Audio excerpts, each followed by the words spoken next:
এরপর রইলো ম্যাট্রিক্স। ম্যাট্রিক্সটা বুঝে নাও একবার। দেখো ম্যাট্রিক্সে কি আছে। ম্যাট্রিক্সে গুচ্ছান খানেক এনজাইম আছে। হ্যাঁ, ওই সেই মেসোজোমে ছিল, তাই না? তো ম্যাট্রিক্সে সেরকম টাইপ, তো মানে এরই তো কপি মেসোজোম। তো এখানে এনজাইম থাকবে, কারণ এখানে ক্রেবস চক্র চলবে, এখানে এইসব এত রিয়াকশন চলবে, ইলেকট্রন ট্রান্সপোর্ট সিস্টেম চলবে, হ্যাঁ এসবই ব্যাপার সব আছে। আর ম্যাট্রিক্সে কি থাকবে?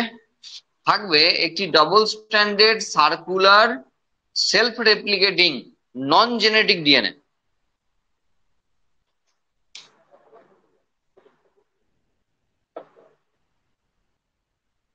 কি থাকবে?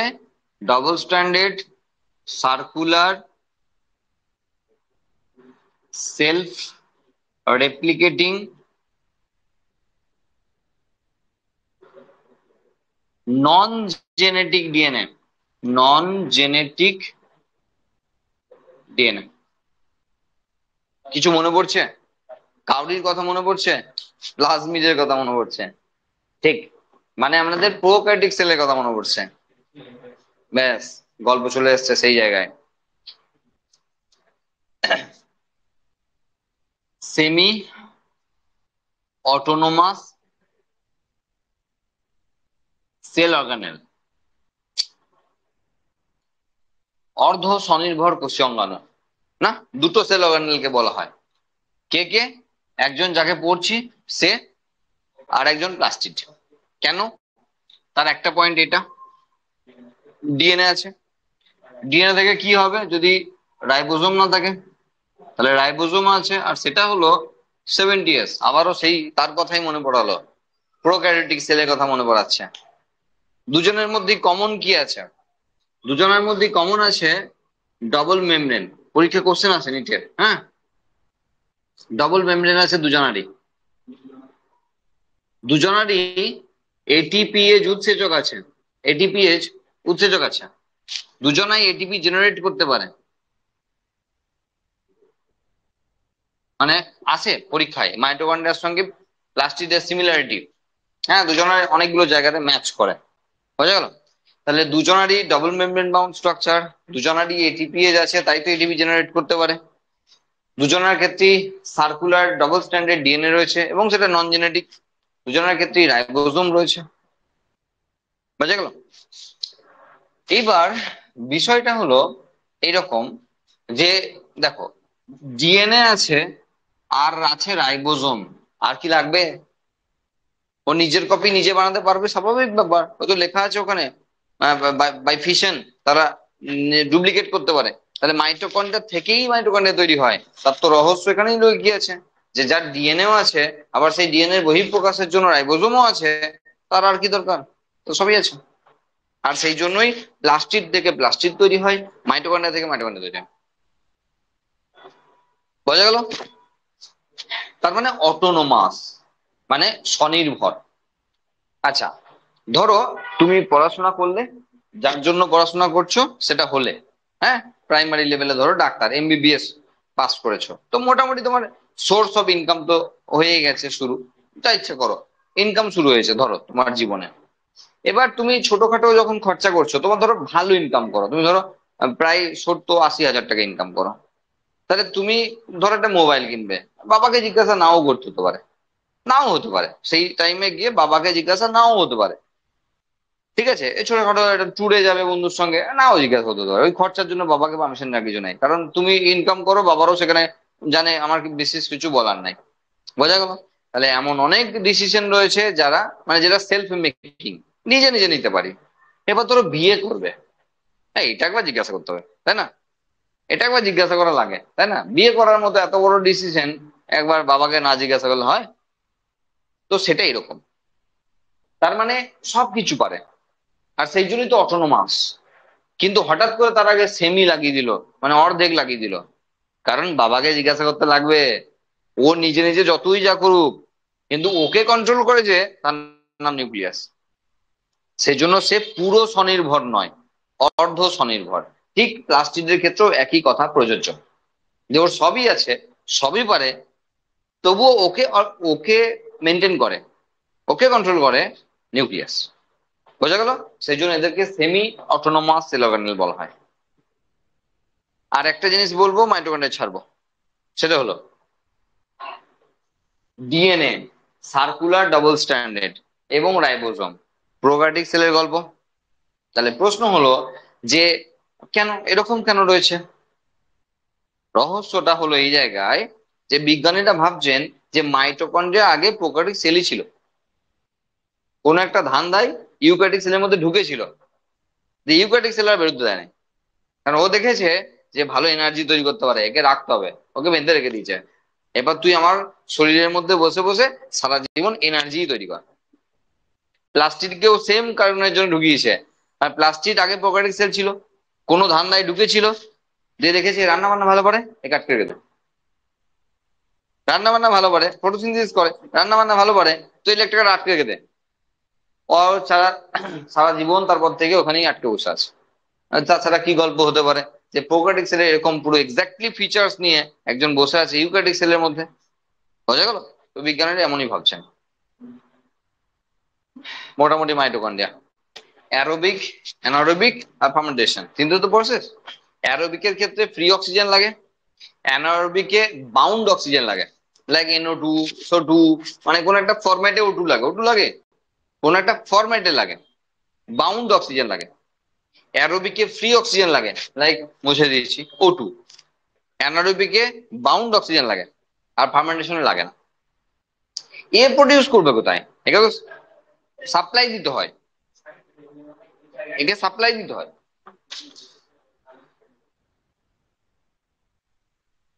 হ্যাঁ, মানে একে সাপ্লাই দিতে হয় আর কি। হ্যাঁ, একে O2 কে সাপ্লাই দিতে হয়।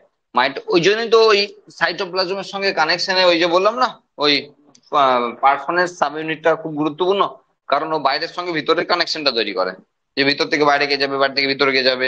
হ্যাঁ, এমনি তো লাইক এটা তো হিসাব মতো প্লাজমা মেমব্রেন, তাই না? এটাও তো হিসাব মতো প্লাজমা মেমব্রেন, তো আগেই বলেছি যে প্রত্যেকটা সেলের সেল মেমব্রেন আর তার অর্গানেলস এর যে মেমব্রেন একই, প্লাজমা মেমব্রেনের গঠন।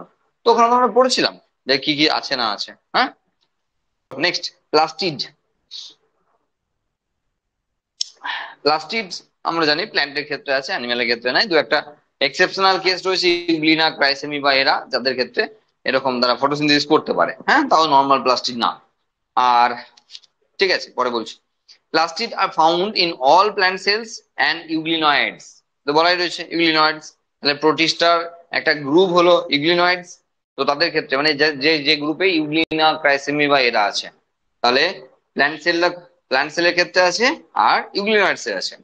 আচ্ছা, large sized, easily observable under microscope, যেটা মাইটোকন্ড্রিয়ার ক্ষেত্রে দেখা যাচ্ছিল যে স্টেন করে অবজার্ভ করতে হয়, এখানে বলছে মাইক্রোস্কোপের আন্ডারে ইজিলি অবজার্ভ করা যায়। দে কন্টেন্ট সাম পিগমেন্টস। হ্যাঁ, এবার পিগমেন্ট গুলো কেমন হতে পারে? পিগমেন্টের উপর বেস করে এখানে তিনটে টাইপে ভাগ করা হয়েছে, ক্লোরোপ্লাস্ট, ক্রোমোপ্লাস্ট আর লিউকোপ্লাস্ট, তাই তো? আচ্ছা,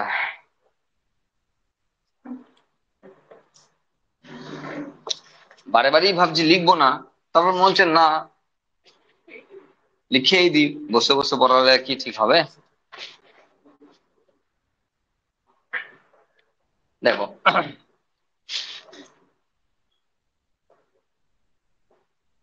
প্লাস্টিড তো তিন রকমের, লিউকোপ্লাস্টিড,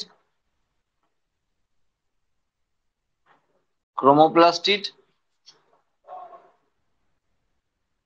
ক্লোরোপ্লাস্টিড। লিউকো মানে হোয়াইট, তাহলে হোয়াইট প্লাস্টিড। ক্রোমো মানে হলো কালারফুল,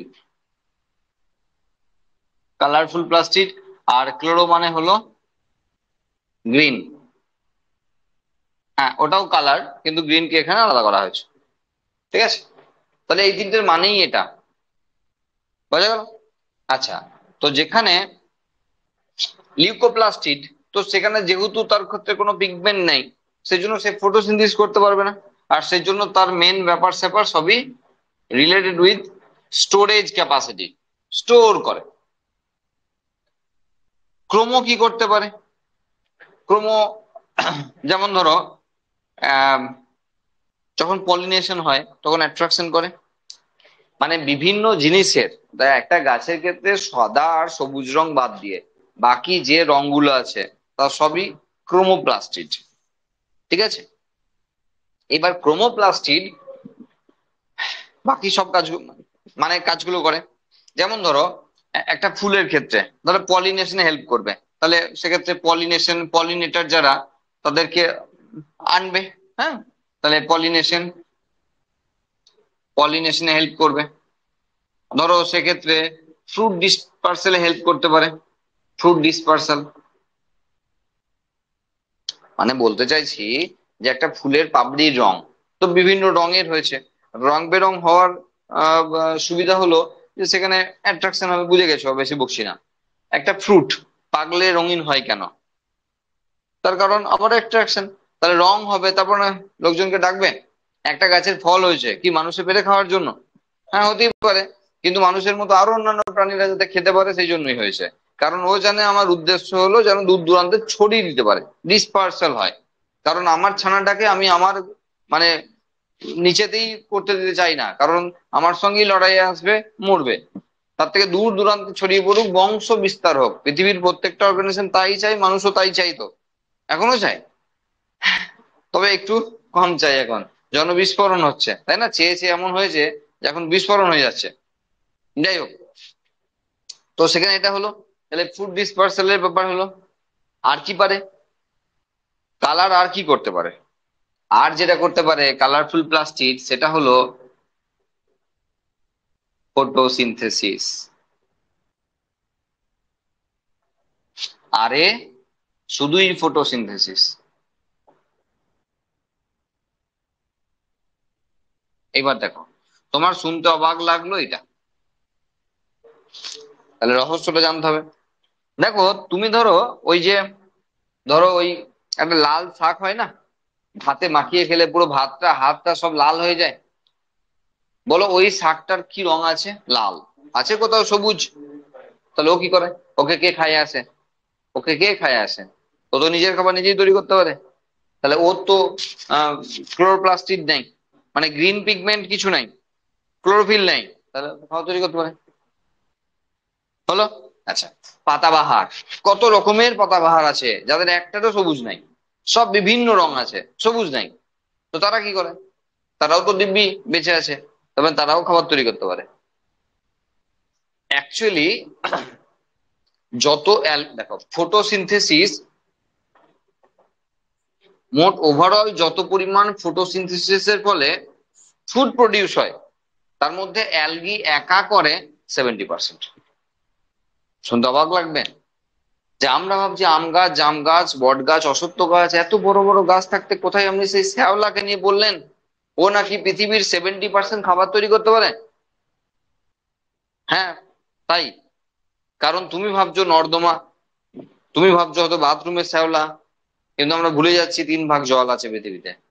1 ভাগ স্থলের কিছু অংশ আমরা এই গাছগুলোকে দেখছি, সেই জন্য আমাদের এরকম মনে হচ্ছে। কিন্তু পৃথিবীতে আরো 3 ভাগ জল আছে। আর টোটোটা বললাম না এবার, হ্যাঁ আগের দিন বলেছি। বলছি বাকি 96 ভাগ টোটো। তাহলে এই যে পৃথিবীতে 3 ভাগ জল রয়েছে, এই জল, এই জলে কারা আছে? আর কে আছে? কেউ নেই অ্যালগি ছাড়া। শুধুই অ্যালগি আছে না? ফাঙ্গাই আছে না, ব্রাফাইট আছে না, টেরিডোফাইট আছে না, জিমনোস্পার্ম আছে না, অ্যাঞ্জিওস্পার্ম আছে? তাহলে এই যে এত অ্যালগি, তারা 70% ফটোসিনথেসিস করে। এইবার আমাকে একটু বুঝিয়ে বলো যে সমুদ্র তলে 3 ভাগ জল, মানে সমুদ্রের কথাই মেনলি চলছে। সমুদ্রে কোন অ্যালগি থাকে? Green algae? না, বাকি সব অ্যালগি থাকে। সেটা ব্রাউন অ্যালগি হতে পারে, ফিওফাইসিস মেম্বার, সেটা গোল্ডেন ব্রাউন হতে পারে, গোল্ডেন হতে পারে, রেড হতে পারে, অন্যান্য হতে পারে। সবই তো কালারফুল। সবাই তো এই লাইনে হাঁটছে, ওই লাইনে হাঁটছে কই কেউ? বলছি ওই লাইনে তো কেউ হাঁটছেই না, সব তো এই লাইনে হাঁটছে। মানে এই পয়েন্টটা তুমি ছোটখাটো ভেবো না, এই পয়েন্টটা বিশাল পয়েন্ট ক্রোমোপ্লাস্টিডের ক্ষেত্রে। কারণ বিভিন্ন ধরনের যে পিগমেন্ট রয়েছে সেই পিগমেন্টদের বেয়ার করে ক্রোমোপ্লাস্টিড, আর যা ম্যাক্সিমাম অ্যালগির ক্ষেত্রে রয়েছে। ঠিক আছে, এবার জোর দিই না কেন? বলুন স্যার কি বলছেন আপনি? ধরুন ক্লোরোপ্লাস্টিড পড়ার জন্য আমরা তো প্লাস্টিডকে মেনলি এটাই পড়ি। হ্যাঁ, আমরা এটা পড়ি কেন জানো? তার কারণ আমাদের সিলেবাস আছে প্লাস্টিড ইন হায়ার প্ল্যান্টস। তো হায়ার প্ল্যান্টস এর প্লাস্টিড তো মেনলি এটাই হবে। আমরা তো লোয়ার প্ল্যান্টস এ ফোকাস করি না, সেই জন্য আমরা এই ব্যাপারটাকে অমিট করে দিই, ভাবি না। যেহেতু আমরা উচ্চ শ্রেণীর উদ্ভিদে ভাবছি, আর সবই তো এর থ্রু দিয়ে খাবার তৈরি করে, সেই জন্য আমরা এটাকে নিয়ে বেশি পড়াশোনা করি। করি না? বোঝা গেল কি বললাম? চলো, ক্রোমো, ক্লোরো, লিউকো। 2 মিনিট নষ্ট করবো। ক্রোমোপ্লাস্টিড, ক্লোরোপ্লাস্টিড আর লিউকোপ্লাস্টিড, তিনজনেরই দাগ দিলাম। মানে মানে হলো যে যে কেউ যে কিছুতে কনভার্ট হতে পারে। 2-4টে উদাহরণ দিলেই স্পষ্ট হয়ে যাবে। সেটা কিরকম? সেটা হলো, ধরো ধরো একটা মাঠের মধ্যে ফুটবল গ্রাউন্ড, হ্যাঁ, সেখানে ধরো একটা ইট ইট পড়ে আছে। তো তুমি গিয়ে দেখলে ইটটা পড়ে আছে, তুমি খুব দয়ালু ব্যক্তি, ইটটা ফুটবল গ্রাউন্ডে পড়ে আছে, একটু সরিয়ে দিলে, হ্যাঁ। তো সরানোর পর কি দেখতে পেলে? যে মাঠের যে ঘাসগুলো সেগুলো হলুদ, প্রায় সাদা সাদা হয়ে গেছে। ঠিক আছে, এবার সরিয়ে দিয়ে চলে আসার পর 5 দিন পর গেছো, দেখলে সেই জায়গাটা সব সবুজ হয়ে গেছে। তাহলে ছিল ক্লোরোপ্লাস্টিড, ইট চাপা পড়ার পর হয়েছে লিউকোপ্লাস্টিড, তুমি সরিয়ে দিয়ে এসছো আবার ক্লোরোপ্লাস্টিড। বোঝা গেল? আলুর জমিতে যখন মাটি একটু সরে যায়, তখন আলুগুলো সবুজ সবুজ হয়ে যায়। আমাদের কাছেও আসে সেই সবুজ আলু, আর যেটা একদম খেতে নাই। আমরা জানি যে সেই আলুতে সোলানিন আছে, এবং যেটা অ্যাকচুয়ালি কার্সিনোজেন, মানে ক্যান্সার তৈরি করে। তো সবুজ আলু দেখলে ছুঁড়ে ফেলে দিতে হবে বাড়ি থেকে, হ্যাঁ, সে যত দামি হোক না কেন। 26 টাকা কিলো আছে, সে যদি 56 টাকাও কিলো হয়, তাহলে সবুজ আলুটা দেখলেই আগে বাড়িকে ছুঁড়ে ফেলতে পারে।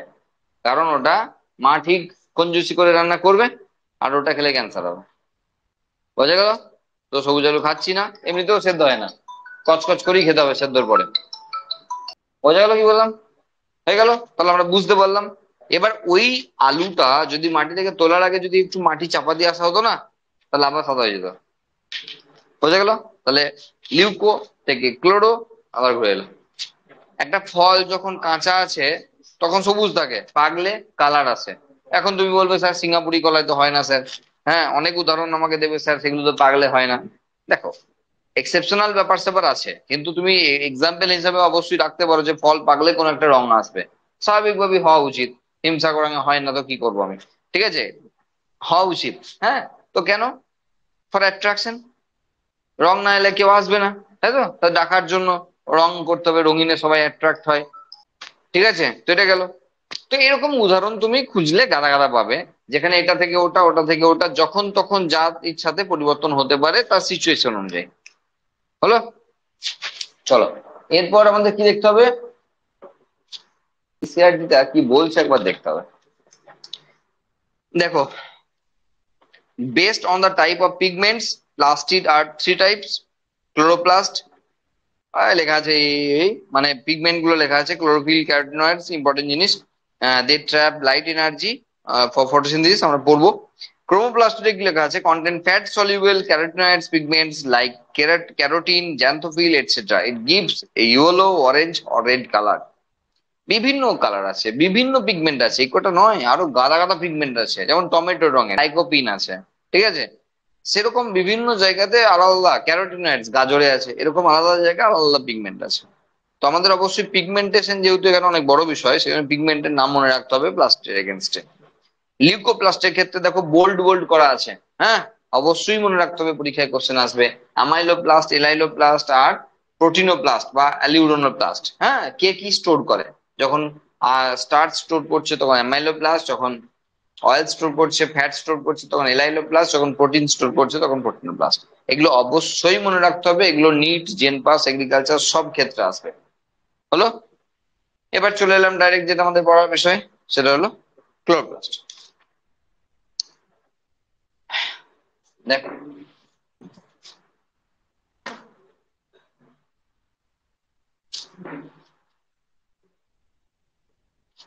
প্রথমে একটা প্লাস্টিককে আমরা এঁকে নিই।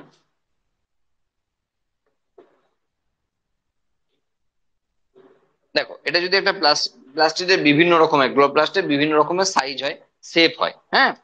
তো অনেকের মধ্যে আবার একটা ব্যাপার আছে, সেটা আমি একটু বলে দিই, হ্যাঁ। এরকম একটা জিনিস অনেক বইতে দেখতে পারো, এরকম হুডের মতো একটা কিরকম রয়েছে, এটা কিছু নয় কিন্তু, হ্যাঁ, এটা কিছু নয়। এটা শুধুমাত্র মেমব্রেনটাকে কেটে উপরে তোলা হয়েছে, এটা আর কিছু নয়। মেমব্রেনটাকে কাটা হয়েছে দিয়ে উপরে তোলা হয়েছে, সেই জন্য এই ছবিটা এরকম দেখায় অনেক বইয়ে। এটার কোনো মানেই নেই, এটা আঁকা না আঁকা একই ব্যাপার। হলো? এইবার দেখো, এবার এখানে একই কেস, ওখানে দুটো মেমব্রেন ছিল, এখানেও দুটো মেমব্রেন। তাহলে চলো দুটো মেমব্রেন এঁকে দিই।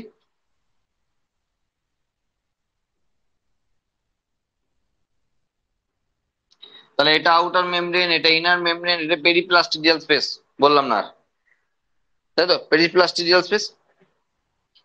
এইবার আমরা এখানে যেটা পাই সেটা হলো যে এখানে এরকমের চাকতির মতো ব্যাপার স্যাপার পাই। প্রত্যেকটা চাকতিকে থাইলাকয়েড বলা হয় আমরা জানি। আর সব থাইলাকয়েড গুলো জুড়লে একটা গ্রানা তৈরি হয়। এরকম করে এখানে আবারও চাকতি, আর সেগুলো জুড়লে গ্রানাম, এর সঙ্গে কানেক্টেড এরকম করে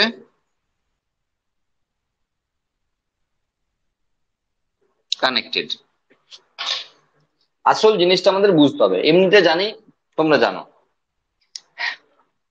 আসল পিছনের মানে কনসেপ্টটা বুঝতে হবে যে থাইলাকয়েডটা অ্যাকচুয়ালি কি। অ্যাকচুয়ালি ইনার মেমব্রেনের ইনভ্যাজিনেশন, থাইলাকয়েড অন্য কিছুই না, ইনার মেমব্রেনের ইনভ্যাজিনেশন। ওকে, দেখো ব্যাপারটা কিরকম হয়ে জানো, ব্যাপারটা হলো এরকম যে এই ইনার মেমব্রেনটা এটাই ইনভ্যাজিনেট করেছে এখানে। কিরকম, ধরো মেমব্রেনটা কোথায় যে দেখায়, মেমব্রেনটা ধরো এই দিক থেকে ঢুকছে, ভালো করে দেখবে মন দিয়ে, এর দিকে ঢুকছে। হ্যাঁ দেখো এইদিকে এলো, এইদিকে এলো, এইদিকে এসে এটা মেমব্রেনের ইনারটা, আর ইনার মেমব্রেনটা ভালো করে বুঝে দেখো। এরকম একটা জায়গাকে ভাবো, বা এই দিক থেকে ভাবলেও ভাবতে পারো।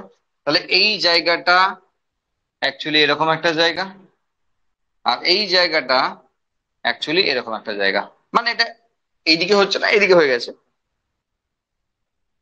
এবার পরেরটা কি হয়েছে, পরেরটা ধরো এইদিকে ঢুকেছে, এইদিকে ঢুকেছে, দিয়ে এদিক থেকে এসে এইদিকে এসছে, এদিকে এসে এইদিকে হয়ে এটা হলো মেমব্রেনটা। এটা বুঝতে পারলে না, কেন পারলে না? তার কারণ হলো এটা আমরা 2D ভাবছি, তুমি 3D তে ভাবো, ওই দিক থেকে একটা মেমব্রেন তো এদিকে আসতেই পারে ঘুরে এরকম করে। তুমি কেন ভাবছো এই জিনিসটা শুধু একদিকে এসছে, হয় এইদিকে সাপোর্ট করেছে, এইদিকে পরেরটা সাপোর্ট করেছে, ওইদিকে পরেরটা সাপোর্ট করেছে, এদিকে পরেরটা সাপোর্ট করেছে, বোঝা গেল?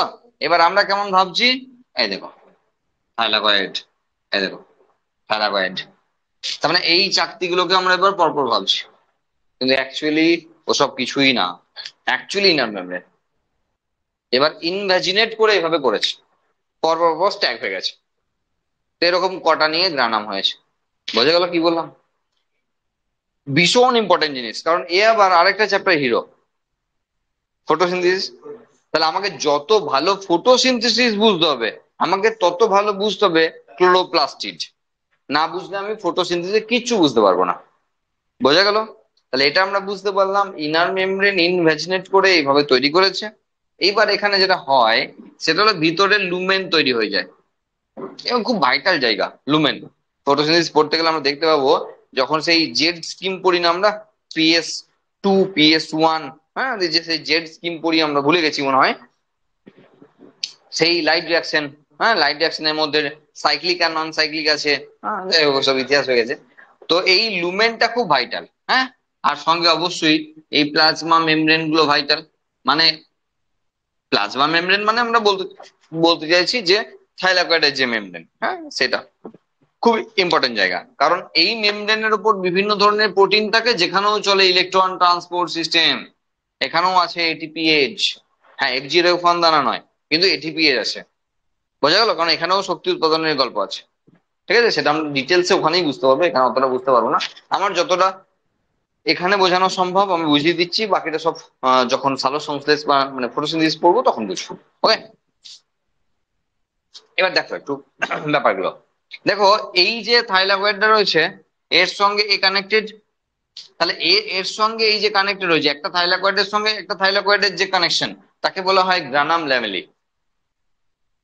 আর একটা একটা গ্রানামের সঙ্গে একটা গ্রানাম যে কানেক্ট হয়েছে, এটা স্ট্রোমা ল্যামেলি, কারণ এটা স্ট্রোমার উপর দিয়ে গেছে।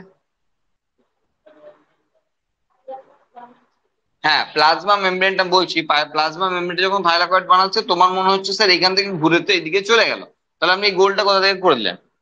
এটা হলো প্রশ্ন। আর প্রশ্ন 2 নম্বর এটা, যে স্যার এদিক থেকেও ঘুরলো, ধরুন এখান থেকে ঘুরে আবার ঘুরে তো চলে গেল, তাহলে আপনি এই গোলটা কেন এক্সট্রা করে দিলেন? আর এই দুটোকে মধ্যে টাচই বা করলেন কখন? এই দুটো প্রশ্ন আমি জানি কি আসতে পারে প্রশ্ন। এবার দেখো, সেটা হলো তোমাকে মাথায় রাখতেই হবে যে এটা 3D স্ট্রাকচার।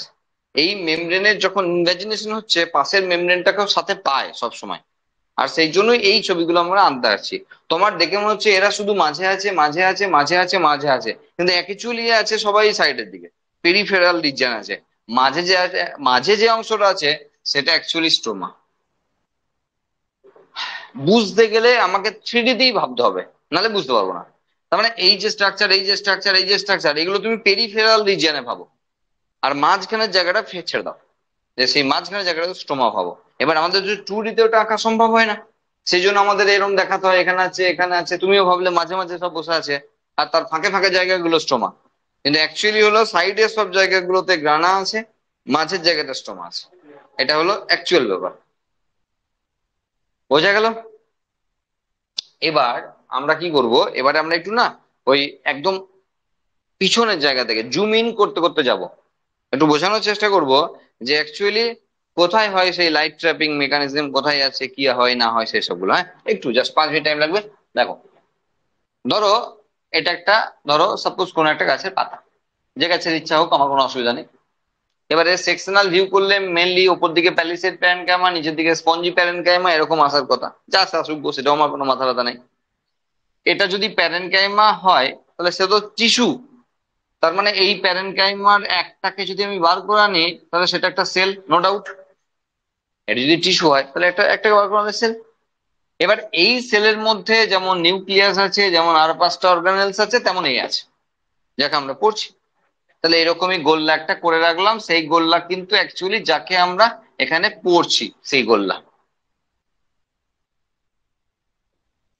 হলো। কনসেপ্টটাকে ক্লিয়ার করতে হবে, এটা হলো। এবার এখান পর্যন্ত চলে এসেছি। এবার এখানকার পর আমরা দেখবো, দেখো এই যে থাইলাকয়েড পাচ্ছি, সেই থাইলাকয়েডটাকে আমরা এখানে তুলে আনছি, জুম ইন করছি, তাহলে কিরকম পাবো?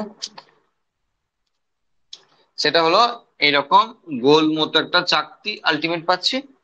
হ্যাঁ, আর সেটাকে ডবল মেমব্রেন বাউন্ড করছি, কারণ আমরা বুঝিয়েছি একটু আগেই যে কেমন ডবল মেমব্রেন করতে হচ্ছে। কিন্তু এটা আছে কিভাবে জানো? সেটা হলো, ধরো বাড়িতে আমরা যখন থালাতে খাবার খাই না, ধরো স্টিলের যে থালাগুলো, যেগুলোকে আমরা সেই কানা উঁচু থালা বলি, যেগুলোতে পেঁয়াজ লঙ্কা আরামসে কাটা যাবে, হ্যাঁ, সেই থালাগুলোর কথা বলছি। হ্যাঁ, প্রত্যেকের বাড়িতেই আছে, আমরা জানি, বুঝতে পারছি।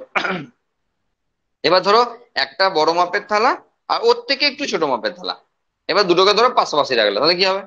এরকম মোটামুটি খাপে খাপে আটকে যাবে। তাহলে মাঝখানে ভিতরে কিন্তু একটা ফাঁকা জায়গা তৈরি হয়েছে, জাস্ট এরকম ভাবো তুমি এখানটা, এরকম ভাবো, তাহলে বুঝতে সুবিধা হবে। তাহলে ভিতরে একটা ফাঁকা জায়গা দুটো থালার মাঝখানে, যেটা হলো অ্যাকচুয়ালি, লুমেন। লুমেনটা, যেটা লুমেনের কথা বলছি বারবার, যে লুমেনটা আমাদের এখন হয়তো লাগছে না, তখন সালোক সংশ্লেষের মানে ফটোসিনথেসিসের সময় লাগবে লুমেন। আর বাকি জায়গাটা তোমাকে আবারও 3D তেই ভাবতে হবে, যে বাকি থালার সব জায়গাটা, ঠিক আছে? এবার ওই থালার মধ্যে না, গোটা থালা মানে এই দিকের থালা ওই দিকের থালা, দুটো থালা দিয়ে না তুমি পার্মানেন্ট মার্কার দিয়ে গোল গোল গোল গোল গোল গোল করে দাও। মনে মনে ভাবো, গোটা থালা জুড়ে তুমি পার্মানেন্ট মার্কার দিয়ে গোল গোল গোল গোল করে দিয়েছো। তাহলে আমি আর কি করব? আমাকে তো এখানেই করতে হবে গোলটা, আমার তো আর জায়গা নেই। তা তোমার মনে হতে পারে লুমেন, কিন্তু আমি তো লুমেনে করছি না, আমি তো মেমব্রেনে করছি। বোঝা গেল? কিছু করার নেই, তোমাকে ভাবতে হবে তোমাকে। এবার এই একটা গোলকে আমরা তুলে আনলাম, এটা কি? এটা হলো কোয়ান্টাজোম, যেখানে কোয়ান্টাম ইল্ড হয়, ঠিক আছে? কোয়ান্টাজোম, এই কোয়ান্টাজোমের মধ্যে আছে অ্যাকচুয়ালি ক্লোরোফিল। আমরা বলি না পাতায় ক্লোরোফিল আছে, এখানে ক্লোরোফিল আছে, ওখানে ক্লোরোফিল আছে, ক্লোরোফিল কি গোলা আছে নাকি পাতায়? গোলা নাই। এরকম করে তোমাকে জুম ইন করতে করতে আসতে হবে, তাহলে বুঝতে হবে যে ক্লোরোফিলটা আছে কোথায়। আছে কোয়ান্টাজোমের মধ্যে মোটামুটি 250 করে ক্লোরোফিল এক একটা কোয়ান্টাজোমে আছে। বোঝা গেল? তাহলে কোয়ান্টাজোম বুঝলাম আমরা, কোয়ান্টাজোমের মধ্যে বুঝলাম যে মোটামুটি 250টা করে ক্লোরোফিল আছে। ওকে, এইবার আমার প্রশ্ন হলো, যে বুঝলাম আচ্ছা যে গোল গোল গোল গোল গোল কোয়ান্টাজোম বললেন, তাহলে শব্দ গোল গোল করেননি, গোল গোলের মাঝে তো আবার গ্যাপ রয়েছে অনেক, তাহলে সেগুলোতে কি আছে?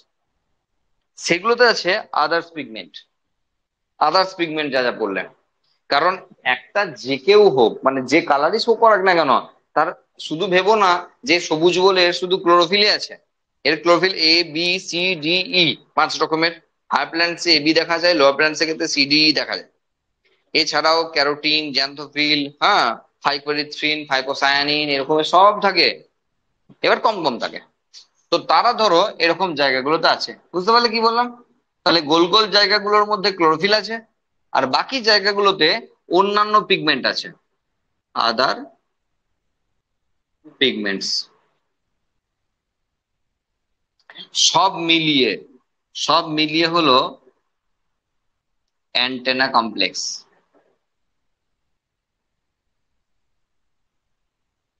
ওফো, অ্যান্টেনা কমপ্লেক্স। অ্যান্টেনার যেমন কাজ সিগন্যালকে ট্র্যাপ করা, এখানে এর কাজ লাইটকে ট্র্যাপ করা। লাইটের মধ্যে যে ফোটন, যে প্যাকেট এনার্জি আসছে, যা প্যাকেটের মধ্যে আসছে, সেই এনার্জিকে ট্র্যাপ করা হলো এর কাজ। বোঝা গেল? এই তো হলো এর গল্প অ্যাকচুয়ালি। তাই তোমাকে এই জুম ইন করে করে একটু বুঝে নিতে হবে অ্যাকচুয়ালি কি পড়ছি আমরা। হুম। বাইরে থেকে এই ক্লোরোফিল বোঝালাম তোমাকে, প্লাস্টিড, আর ওই থাইলাকয়েড, গ্রানা, স্টোমা, এ সবাই জানে, এ আর বলার কি আছে? এগুলো বলার কিছু নাই, মানে মোটামুটি একটু করে বললেই মনে পড়ে যাবে আবার। বোঝা গেল? এবার স্ট্রোমাতে আসার আগে দুটো জিনিস জানা দরকার আছে। সেটা হলো এই যে গ্রানার কথা বলছি, হ্যাঁ, তো তাতে হয় কি, লাইট রিয়াকশন। ভালো করে শুনবে, হ্যাঁ, মজার বিষয়। লাইট রিয়াকশন যেটা হয় গ্রানামে, আর যে স্ট্রোমা পড়ে রইলো, ধরো স্ট্রোমা, তাতে হয় কি বলি আমরা, ডার্ক রিয়াকশন বলি আমরা, তাই তো? লাইট ইন্ডিপেন্ডেন্ট রিয়াকশন, তাই তো? তাহলে লাইট ইন্ডিপেন্ডেন্ট রিয়াকশন আর লিখলাম না, ছোট করে ডার্ক রিয়াকশনে লিখলাম। ঠিক আছে? তার মানে এখানে আলোর প্রয়োজনীয়তা নেই, থাকলেও চলবে না থাকলেও চলবে, এরকম ব্যাপার। তো এদের সমন্বয়টা কিভাবে হয়, মানে আমরা এটা জানি মনে হয় যে লাইট রিয়াকশন চলে গ্রানাতে, তারপরে জিনিসপত্র নিয়ে ডার্ক রিয়াকশন চলে স্ট্রোমাতে। মানে বিষয়টা এরকমের হয় যে ধরো বাবা মা দুজনেই সার্ভিস করেন। হুম। মা সকালবেলায় বেরিয়ে যায়, ঢোকে মোটামুটি ধরো 11টার দিকে, আর বাবা ঠিক ওই রকম 10:30 11টায় বেরিয়ে যায়, আর পরে ঢোকে, মানে ধরো ভাত খাওয়ার টাইমে ঢোকে, যে দুজন একসঙ্গে ভাত খায়। কিন্তু মা বলেছে, বাড়িতে হুইপ জারি করেছে যে চাকরি তো আমরা দুজনাই করি, রান্না কেন আমি একা করবো? রান্না দুজনকেই করতে হবে। বোঝা গেল? চাকরি যেহেতু দুজন করি, ইনকাম যেহেতু দুজনেই করি, রান্না আমি একা কেন করবো? রান্না তোমাকেও করতে হবে। ও যাই হোক, সে শর্তেই রাজি হয়েছে। এবার রান্নার প্রসিডিওরটা কেমন, সেটা হলো কোনো রান্নাটাই একজন একা কমপ্লিট করবে না। কিরকম? ধরো আমি কথাই বলছি, ভাত হবে, পটল আলুর তরকারি হবে, আর মাছের ঝাল হবে, এই ধরো মেনু আজকের। তাহলে কি বলা আছে সিস্টেমে, কি করা আছে, এমন করাই যেত যে বাবা ভাতটা পটল আলু তরকারি করে দিয়ে চলে গেলো, মা এসে মাছটা ভেজে কেটে ভেজে যা করা করে একটা টক বানালো, চাটনি বানালো, এটা করে কমপ্লিট করলো। বলছে না, এরকম হবে। এরকম করতে হবে, আলুটা পটলটা কেটে ভেজে তুমি রেখে দেবে, রান্নাটা আমি এসে করব। মাছটা তুমি ভেজে রেখে দেবে, ঝালটা আমি এসে করব। এরকম ভাবে ভাবতে হবে তোমাকে এখানে বিষয়টা, যে কোনোটাই কমপ্লিট হবে না কিন্তু। বাবা অর্ধেকটা করে বেরিয়ে যাবে, মা এসে সেটাকে কমপ্লিট করবে। মানে মানে লাইট রিয়াকশনে যা প্রডিউস হয় সেটা ডার্ক রিয়াকশনে দেবে, মানে স্ট্রোমাতে দেবে। স্ট্রোমা বাকি কাজটা কমপ্লিট করে তৈরি করবে গ্লুকোজ। বোঝা গেল?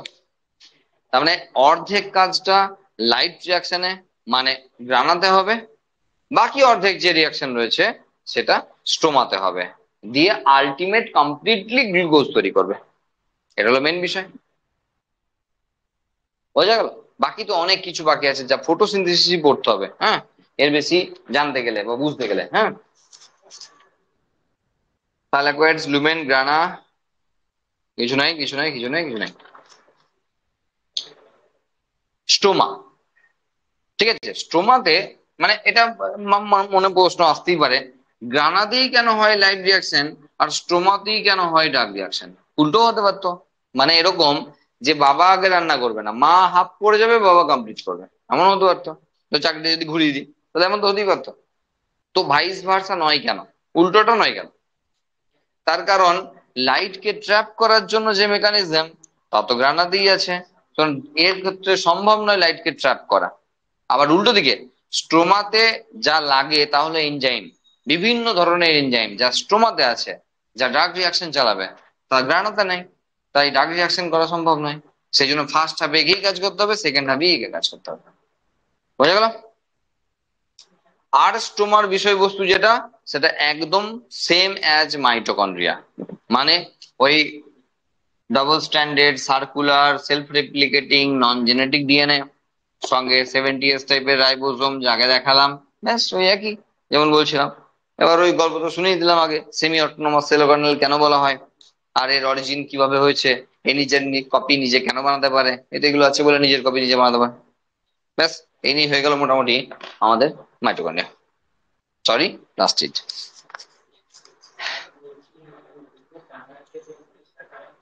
হ্যাঁ, স্ট্রোমা ল্যামেলি। হ্যাঁ হ্যাঁ, ইনার মেমব্রেনই চলছে কন্টিনিউয়াসলি।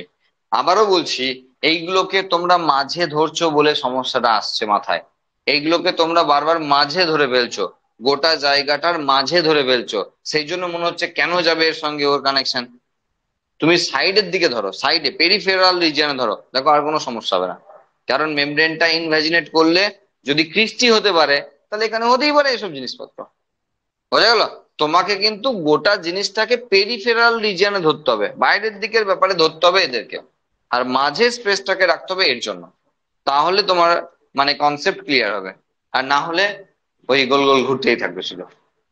বোঝা গেল? তুমি যদি এদেরকে মাঝে লাগিয়ে দাও না, ওই মনে হবে যে এগুলো কোথায় এলো, ওইগুলো কোথা থেকে এলো, এগুলো কোথা থেকে এলো। ওকে।